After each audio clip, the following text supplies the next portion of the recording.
So hello friends, कैसे हो आप सभी। आई होप आप सभी अच्छे होंगे। तो जैसा कि आप आज देख पा रहे हो, आज भारतीय संविधान का भाग 2 हम करने जा रहे हैं और भाग 1 हमने ऑलरेडी कर लिया है।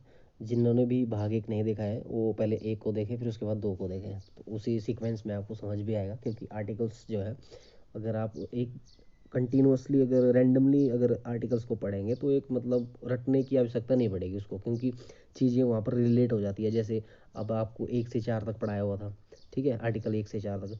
तो उसमें क्या था कि मतलब संघ और उसका राज्य क्षेत्र, तो उसमें ना एक मतलब चीज़ें रिलेट हो जाती है कि हाँ, सबसे पहले हमारे राज्य ने, फिर उसके बाद हमें नागरिकता का प्रावधान मिला, फिर मौलिक अधिकार। मतलब एक स्टेप बाय स्टेप जब सीक्वेंस मतलब सीक्वेंस से पढ़ेंगे तो चीज़ों को भूलेंगे नहीं, रटने की ज़रूरत नहीं पड़ेगी। अगर ऐसे आप पढ़ोगे ऊपर ऊपर से तो फिर रटने की भी ज़रूरत पड़ जाएगी। ठीक है, तो आइए शुरू करते हैं भारतीय संविधान का भाग 2। और भाग 2 मैं बताना चाहूँगा आपको सिटीजनशिप से ही रिलेटेड है, जैसा कि आप थंबनेल भी देख पा रहे होंगे। तो चलिए पढ़ते हैं आर्टिकल नंबर 5। तो नागरिकता जो है बेसिकली अनुच्छेद 5 से 11 में है, ठीक है। और हमारी जो नागरिकता है, मैंने पिछले भाग में भी बताया था आपको कि जो हमारी नागरिकता है वो एकल नागरिकता है, और हमने कहाँ से लिया हुआ है एक नागरिकता को, ब्रिटेन के संविधान से, ठीक है। तो ये चीज़ें भूलनी नहीं है, आपस में रिलेट करना है चीज़ों को ताकि भूले नहीं, ठीक है। तो अनुच्छेद 5 की बात करें तो अनुच्छेद 5 में है जो भारत में पैदा होने वाले बच्चों की नागरिकता का प्रावधान, ठीक है, जिनके माता पिता भारतीय हों। अगर मैं दूसरी भाषा में कहूँ तो इसमें 3 प्रावधान किए हुए थे। अगर किसी का जन्म भारत में हुआ है तो भारतीय नागरिक है, उसके माता पिता का जन्म भारत में हुआ है तो भी वो भारतीय नागरिकता है, ठीक है।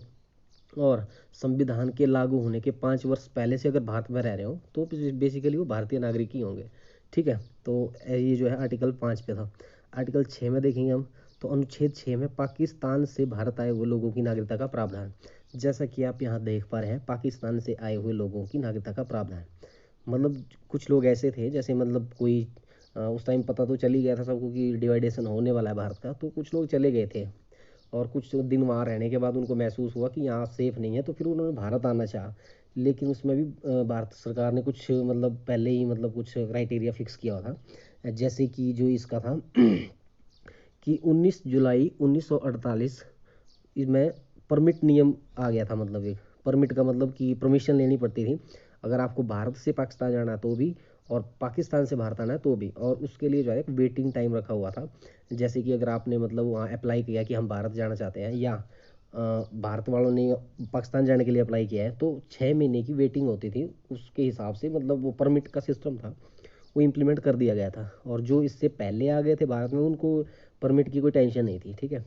और जैसा कि आर्टिकल 7 में पाकिस्तान को जाने वाले लोगों की नागरिकता का प्रावधान, ठीक है। तो कुछ लोग वैसे थे जो भारत से पाकिस्तान चले गए और कुछ ऐसे थे जो पाकिस्तान से भारत आ गए, ठीक है। तो ये अलग अलग था इनकी मतलब सिटीजनशिप का, नागरिकता के लिए ना परमिट बहुत कंपलसरी कर दिया था गवर्नमेंट ने, ठीक है। और आर्टिकल 8 की बात करेंगे तो विदेश में जन्म लेने वाले बच्चों की नागरिकता का प्रावधान, माता पिता में से कोई एक भारतीय होना चाहिए। तो इसमें क्या था बेसिकली कि भारत से अगर बाहर कोई व्यक्ति है, ये भारत का नागरिक है, यदि उसके माता पिता भारतीय हैं तो उसकी जो मतलब वो जो नागरिकता होगी वो भारत की होगी। जैसे आपने देखा होगा हमारे बहुत से फ्रीडम फाइटर्स थे ना, तो वो आज़ादी के दौरान जो है कई मतलब विदेशों में थे, उन्होंने वहाँ पर सेना भी बनाई अपनी। अगर आपने हिस्ट्री पढ़ी होगी तो आपको पता होगा कि आज़ाद हिंद फौज का जो था मतलब जो गठन हुआ था वो भारत से बाहर हुआ था। तो जो ऐसे मतलब लोग थे उनकी नागरिकता का प्रावधान, तो मतलब ये था कि जो आर्टिकल 8 था इसमें जो विदेश में जो जन्म ले रहे हैं ना, उनके माता पिता अगर भारतीय हैं तो उनको भारत की ही नागरिकता मिलेगी।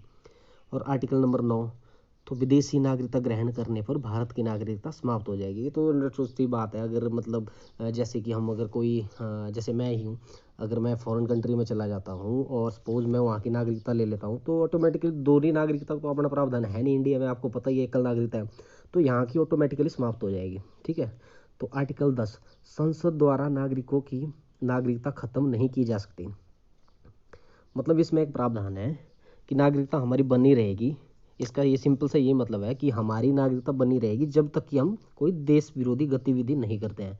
देश विरोधी मतलब कि जैसे भारत और चीन का युद्ध हुआ तो हम लगे करने हाँ जी चाइना जिंदाबाद, तो इस तरह से अगर हम करेंगे एंटी, ये फिर एंटी नेशन हो गया, तो इस तरह से अगर हम करेंगे तो हमारी सदस्यता जो समाप्त हो सकती है। अदरवाइज संसद हमारी जो मतलब जो नागरिक है उनकी नागरिकता खत्म नहीं कर सकती है, ठीक है। और आर्टिकल 11 नागरिकता की समाप्ति और समाप्ति संसद कानून बना सकती है। जो नागरिकता हमारी है, अगर उसकी समाप्ति के संबंधित अगर कोई लॉ बनाएगी तो वो संसद ही बनाएगी, ठीक है। अगर सिंपल भाषा में बताऊं तो नागरिकता संबंधी जो कानून है वो सिर्फ संसद ही बना सकती है, संसद में भी हमारा गृह मंत्रालय, ठीक है। तो ये तो था आर्टिकल 5 से 11 में, मतलब एक जो है नागरिकता का प्रावधान।